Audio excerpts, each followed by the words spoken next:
근데 그 14세가 만으로 14세예요? 한국 나이로 14세? 만으로. 법은 다 법은 만 나이로 계산해. 넌 이미 늦었어. 그래서 이제 좀 잘 쳤다요. 우리 이미 늦었어. 만으로도 늦었어. 그러니까 미얀마는 법적으로 그게 12살로 돼 있어요. 청소년이 12살까지 그러니까 그 법으로 아까 말한 어. 그 인정 안 받는 나이가 촉법 소년 촉법 나이가 소년 나이가 한 7살 이하 또는 12살 이하. 18. 18살? 네. 그러니까 소년원으로 보내긴 보냈나 봐요. 체포 과정에서 수갑 차리면 안 되고 또 그 일반 죄수들이랑 같이 이렇게 감옥에 넣어서도 안 되고 또 여아면은 여자들끼리 따로 이렇게 보호를 해줘야 되고 약간 그런 것들이 좀 돼 있어요. 애니까 또. 그러니까 우리는 일단 맥시멈이 14살. 이게 몇 개가 있는데, 그러니까 법적으로 봤을 때. 그래서 보통은 19세 아니면 17세 미만인 사람들. 19세, 많게는 19세인 것 같아요.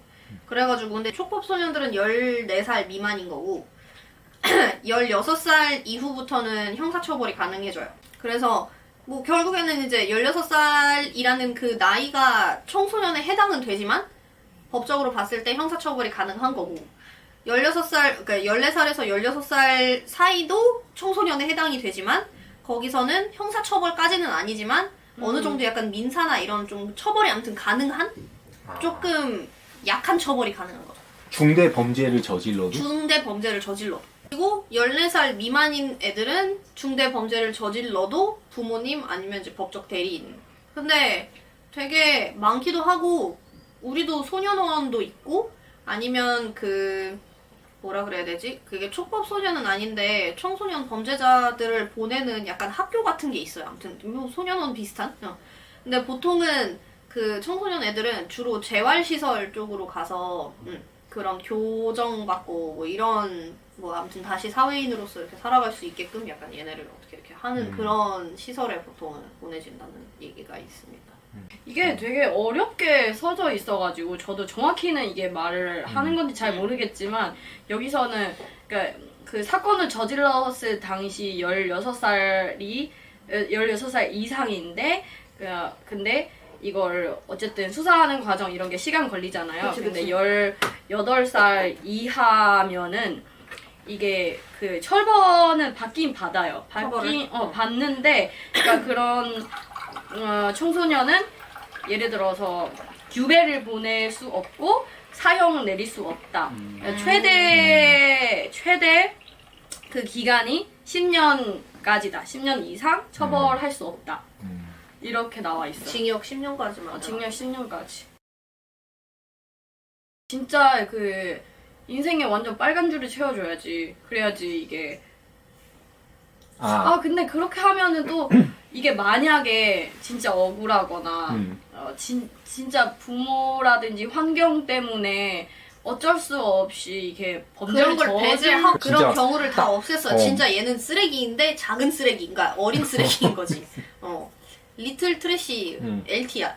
그러면 얘를 어떻게 해야 되나? 어떡하지? 봤어요. 거기 나온 애들도 가끔 가다가 억울한 애들이 나오긴 하거든요. 그러니까 억울한 애들 있어. 억울한 친구도 있었나? 있었던 것 같은데? 뭔가 아니면은 그 환경적으로 이제 이 혜수 언니 연기 짱이었는데. 전화 통화 가능? 했어. 전화 한번 해줘. 언니 저 지금 바깥 촬영 중인데요. 가스 촬영 중인데요. 잘 그때 드세요? 시상식 때 무슨 일이 없던 거. 네. 박진영 씨 왜 그랬대요? 아무튼 그냥 뭔가 사회로부터 이렇게 단절시키는 고립시켜서 그 어린 시절 어디에서 생활했느냐, 누구 밑에서 생활했느냐 이게 영향 많이 받거든요. 처음에 이런 생각을 했었어요. 이게 이 범죄를 저질렀으니까 이 삶을 나중에 이렇게 똑바로 못 살게 뭐 밑줄 쳐라 이런 식으로 얘기하려고 하다가 생각을 해보니까 이게 어렸을 때 자기가 생각하는 것들 하는 행동들은 이 자라온 환경에 대한 영향을 많이 엄청 많이 받잖아요. 받겠지. 그러니까 그런 것 때문에 이런 범죄를 저질렀는데 다시 인생을 제대로 살아갈 기회를 안 주면은 그 사람 인생에 너무 제가 생각했을 때는 정말 후진 가정 환경에서도 제대로 된 애들이 있거든요. 그럼 걔는 뭐야? 그러니까 사람의 사람마다 개인마다 생각하는 게 다르잖아요. 어떤 애들은 그런 가정에서 살아도 계속 막 긍정적으로 받아들이고 자기 인생을 좀 열심히 살겠다는 애들이 있는 반면에 좀 유리 멘탈인 사람들도 있잖아요. 그런 사람들은 어쩔 수 없이 영향을 받아요. 그냥 그런 애들을 좀 많이 케어를 해주긴 해줘야 될 것 같아. 근데 저는 잘 모르겠는 게 그러니까 그런 사람들이 다시 사회에 나왔다고 해서 과연 그 유리 멘탈이었던 애가 교화 과정을 거쳐서 엄청난 뭐 예를 들어서 200시간의 상담을 했어. 10년 동안 뭔가 이렇게 되게 착하게 살기 시작했는데 다시 사회에 나와서 다시 누군가한테 욕을 들으면 다시 어떻게 할지를 모른다는. 저는 인생은 어떻게든 남들이 이렇게 뭐라고 정해줄 수는 없는 거잖아요. 내가 살아야 되는 그치. 거니까. 근데 그 사람 인생에 두 번째 기회는 있을 수도 있죠. 우리는 그런 거 줄 수도 있고. 근데 그거마저 자기가 망치면은 그때는 진짜 철거 그러니까 이게 받아야지. 약간 그러니까 무슨 말인지는 알겠는데 문제는 피해자한테는 두 번째 기회가 없을 수도 있단 말이죠. 맞아. 이 사람으로 인해서. 맞아. 그건 맞아. 그러면 그건 그 맞아. 사람이 망가져버린 뭘 그런 잘했다고 삶이. 두 번째 기회를 받아야 되는지도 잘 모르겠고. 그건 맞아. 그리고 사실 그러니까 우리가 그래도 그러니까 제가 지금 이제 과외하는 친구가 초등학교 3학년 뭐 이래요. 말 들어보면 생각이 없지 않아요. 자기가 무슨 짓을 하는지 알고 자기가 어떻게 살아가고 있는지 알고 그러니까 당연히 더 많은 더 깊은 내용은 잘 모르겠지만 옳고 그름은 생각보다 쉽거든요. 너무 따지기가? 어렵진 않다는 거지. 당연히 이 사람을 내가 아프게 하면 안 되는 게 당연한 거잖아요. 알고는 있는데 하는 거지. 알고는 있는데 자기가 조절이 안 돼서 그러니까 진짜 정신병이 있거나 아니면 뭐 그런 거를 배제했을 때 선택의 여지가 있는데 그쪽으로 선택하는 사람을 10년 이상 기다린다고 해서 과연 그 사람이 똑같은 바뀔 선택 것인가? 앞에 섰을 때 또 다른 선택을 할까라는 그 의구심이 좀 들어가지고 뒷생각을 안 하게 되니까 그 후폭풍이 뭔지를 모르니까 뭔지를 아는 거지. 그게 너무 강하지 않다는 거를 아니까 이제 더 하게 되는. 그러니까 막 최근에도 고등학생이었나 중학생 애들이 뭐 이렇게 이상한 짓 하고 나서 경찰 출동했는데 경찰 막 방해하고 비아냥거리고. 막 비아냥거리고 막 짜증내고 소리 지르고 막 뭐 내 친구를 쳤잖아요 막 이러면서 막 소리 지르고. 그러니까 걔네는 그거를 해도 된다고 생각을 하니까 하는 거예요. 결국에는. 아무렇지 않고. 그러니까 애들이 뭔가 부모랑 같이 계속 다니는 그 시기가 10살 이하일 거 아니에요. 근데 그 이후부터는 친구들끼리 막 게임 하면서 이게 여러 가지 그런 것들이 영향을 많이 받는단 말이에요. 그 이후부터는 좀 뭔가 그거를 만들어줘야 될 것 같아요. 그러니까 사회성이 형성이 돼. 내가 봤을 때 네, 형성이 친구들끼리. 되죠. 그리고 솔직히 15살 이상이면은 거긴 진짜 답이 없거든요. 그건 그냥 진짜 거의 성인이라고 보면 되고. 그러니까. 요즘 다 성숙해가지고 애들 빠르고. 맞아. 좀 나이를 낮출 필요가 있을 것 같아요. 고민스러운 게 그러니까 그 10대들을 서로에게서 저는 떼어내야 된다고 생각을 하거든요. 이 집단으로 가기 시작하면 사람이 또 머리를 굴리기 시작한단 말이에요.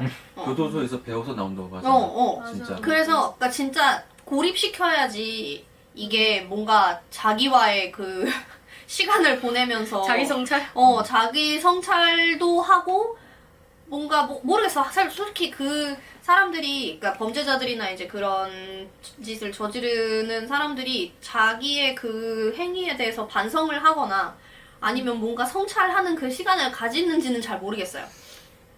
그러니까 그 성찰을 할 때도 예를 들어서 그치 내가 그때 뭐 약간 더 잘할 걸 이런 쪽으로 성찰을 하는 건지 아니면은 역시 그러면 안 됐었어 이런 쪽으로 성찰하는 건지는 잘 모르겠지만 어쨌건 간에 같이 붙여놓으면은 더 일이 커질 것 같다는 생각은 했어요. 또 먹이 주거나 그러면은 그러니까 저는 그리고 또 한 가지 조금 걸렸던 거는 생명이 있는 애들한테 보내는 게 아니라 생명이 없는 쪽으로 가야 될 것 같다는 생각이 들었어요.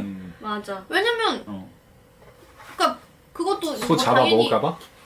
아니, 해코지 할까봐. 해코지 할 수- 왜냐면은 그거에 대한 그게 얼마나 뭔가 중대한 건지를 이해할 수가 없는 만약에 그런 애들이면 사실 소한테 돌 던지거나 이럴 수도 있고. 근데 소가 무슨 잘못이야? 소는 그래도 좀 소는 괜찮아요? 소는 내구성이 엄청 좋아. 가죽도 두껍고. 그러면 소랑 접촉이 없는 선에서 그러니까 거기 이제 뭐 농장이나 이런 거를 관리한다거나 아니면 거기를 똥만 치운다거나 치우거나. 그치 아니면 뭐 그런 주차리 정도는 정도나. 괜찮죠. 이게 몸이 힘들면 이게 정신을 차리게 돼. 그러니까 몸을 쓰는 일을 무조건 시켜줘야 돼. 근데 모르겠어요. 이 정신 차리는 순간이 올지는 잘 모르겠어요. 왜냐면 저는 워낙 의심병이어가지고 사람은 웬만하면 어제도 강의 같은 거 들어봤는데 습관이랑 성격이 안 바뀐대요. 사람은 고쳐 쓰는 거 아니라고 그러죠. 15살 이후로는. 습관 바뀌어. 그게 잘안 그 바뀌어. 습관을 바뀌려면은 이 새로운 습관을 반복적으로 만들어줘야 돼. 현성화 그러니까 새로운 게 시켜줘야 돼. 그게 잘안 만들어지긴 된다고. 하는데 아니. 결국에는 약간 궁지에 몰리면 그 원래 본성이 습관이 나오는. 본성이 약간 나오는 그런 느낌? 그래서 당연히 생각할 때는 당연히 뭔가 새로운 습관을 만들 수는 있겠지. 자, 네, 아무튼. 지금 본인 자랑하려고 소 살짝 또 미라클 깔아놓다가 모닝 드립 칠 거예요. 아니 그게 아니고 지금 안 된다고 했는데 자기 자랑하려고 밑밥 깔다가 나는 살짝 했다, 깔은 약간 것 이런 같은데? 느낌이야. 나는 습관을 만들어서 사이클 돌려서 나는 잘했다 얘기 한마디 하려고 했던 것 같은데 그치? 나 선물 받는 습관 있다. 난 철사. 택시 부르는 습관. 아니 영상 보니까 한 번씩 자기 밑밥을 깔면서 이거 자기 자랑을 오늘 안 미라를 그래도 되게 많이 우리 시키더라고. 그래서 지금 탄수화물 이런 거 다 없앴잖아. 네가 또 먹는 얘기해가지고. 오늘 물 주니까 너무 고맙더라 진짜. 진짜? 제가 평소에도 2리터씩 먹거든요. 이 채널만 오면 내 이미지가 이렇게 되는 거지 진짜 와. 우리가 만든 게 아니고 너가 우리한테 보여준 거야. 우리의 채널이야. 네가 낳은 채널이야. 여기만 오면은 뭔가 이미지가 좀 달라질 것 같은 느낌이. 아 어때? 네. 말괄량이 없어. 카이모로 하는 본 거. 모습이 나오는 거지.